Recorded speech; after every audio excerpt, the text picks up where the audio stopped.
Ok, vamos mergulhar um pouco na história de como o nosso mundo digital foi, de fato, construído. Pouca gente para pensar nisso, mas ele não surgiu do nada. Na verdade, ele foi erguido em quatro grandes revoluções, uma camada sobre a outra. E é essa história que a gente vai desvendar agora. Sabe, a internet hoje em dia parece mágica, né?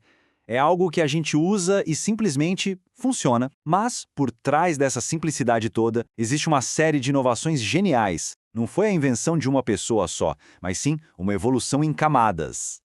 Então, o que vamos fazer aqui é justamente percorrer essas quatro camadas fundamentais, as que tornaram possível a experiência online que conhecemos hoje. E olha, cada uma delas foi uma verdadeira revolução. Bom, tudo começa aqui na primeira camada. O desafio era bem básico: como fazer os computadores trocarem informações de um jeito eficiente, sem desperdiçar recursos preciosos. Lá nos anos 60, a comunicação entre computadores não era um fluxo contínuo de informação. Eram rajadas de dados. Pensa assim, um pico de atividade e logo depois um longo período de silêncio. O problema é que a rede telefônica da época foi feita para conversas, para um fluxo constante. Usá-la para isso era um desperdício enorme. E aqui a gente vê o contraste de forma bem clara. O método antigo, a comutação de circuitos, era como manter uma linha de telefone ocupada mesmo quando ninguém estava falando.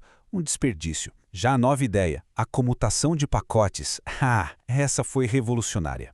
E a teoria por trás dessa solução veio de uma mente brilhante no MIT, Leonard Kleinrock. O mais incrível é que ele previu esse problema lá em 1961, na sua proposta de doutorado, e desenvolveu toda a base matemática para a comutação de pacotes.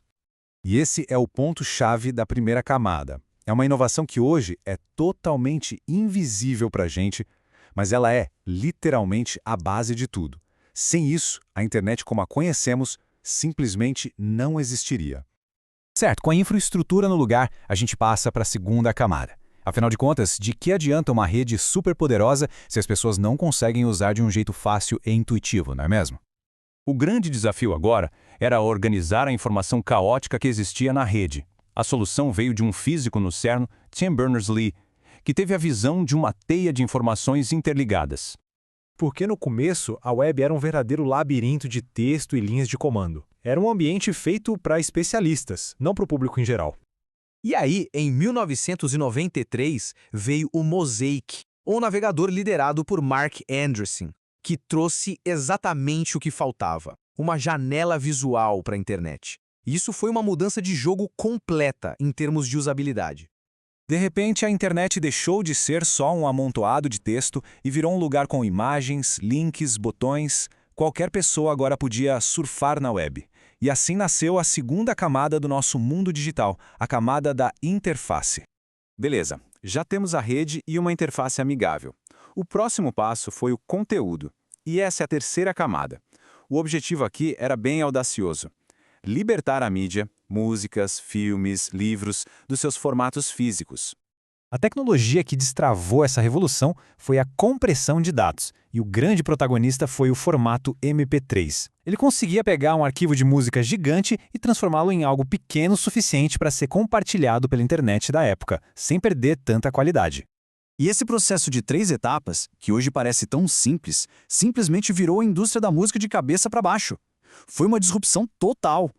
Essa camada mudou por completo a nossa relação com a cultura. A gente saiu de um mundo onde era preciso ter o CD, possuir a mídia, para um mundo de acesso instantâneo. Foi o nascimento da era do streaming, que abriu o caminho para serviços como Netflix e Spotify. E isso nos traz para a camada mais recente, a quarta. Ela se apoia em todas as outras para impulsionar a maior mudança de todas. Não apenas em como o conteúdo é consumido, mas em como ele é criado. Estamos falando, é claro, da inteligência artificial generativa. E a grande sacada é que ela não é só uma ferramenta. Ela funciona quase como uma parceira criativa, transformando qualquer pessoa de um simples consumidor em um criador em potencial.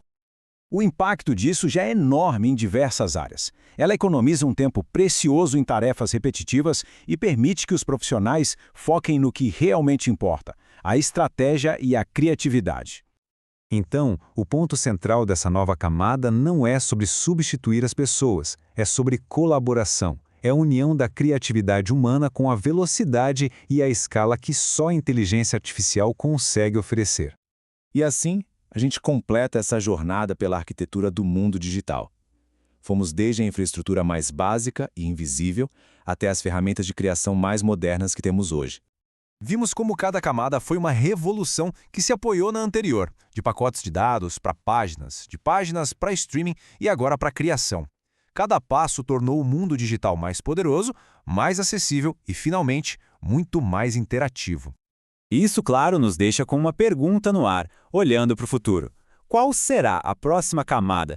Que tecnologia fundamental vai definir a próxima era das nossas vidas digitais? Fica aí a reflexão.